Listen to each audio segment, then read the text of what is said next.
It's never good to forget something important. So today, let's talk about not forgetting God. I'm going to read to you from Isaiah chapter 17. Take a look at verses 10 and 11. Here we go. Because you have forgotten the God of your salvation, and have not been mindful of the rock of your stronghold, therefore you will plant pleasant plants and set out foreign seedlings. In the day you will make your plant to grow, and in the morning you will make your seed to flourish. But the harvest will be a heap of ruins in the day of grief and desperate sorrow. Many years ago, I remember hearing a comedian who had a joke where he recommended a way to get out of any problem. His recommendation was this: just say, "I forgot." So if you didn't obey the speed limit, just say, "I forgot."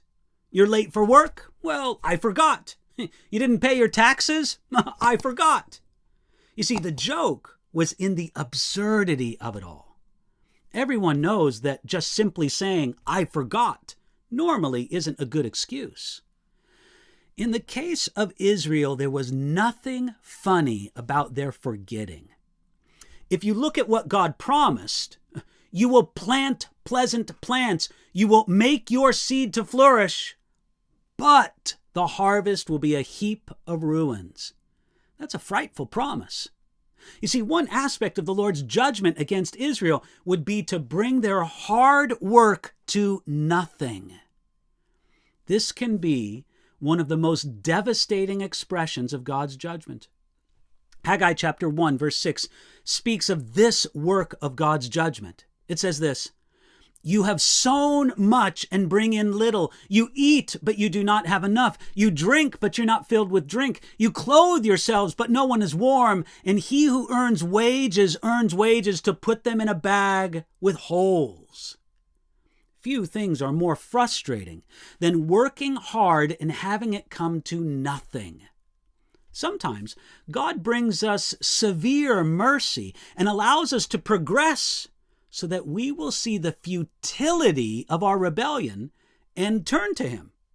How much better it is to listen to Jesus and have our service directed by Him and blessed by Him. But in the case of Israel, as described here in the book of Isaiah, God brought this severe mercy upon them. It says here, "Because you have forgotten the God of your salvation." Now, why does God need us to remember Him? It's a sin to forget the God of your salvation because He created you and He is the God of your salvation. If you forget Him, you can forget about your salvation. Now, we can forget sometimes because of sleepiness. We can forget because we get distracted. Satan doesn't care about how he does it, but he does want us to forget the God of our salvation. So Satan will use whatever he can. He'll use prosperity. He'll use pain. He'll use pleasure. He'll use plenty. He'll use privation. Whatever might make us forget what we should remember and remember what we should forget. Has God put you in a place of difficulty where you have to remember and rely on Him?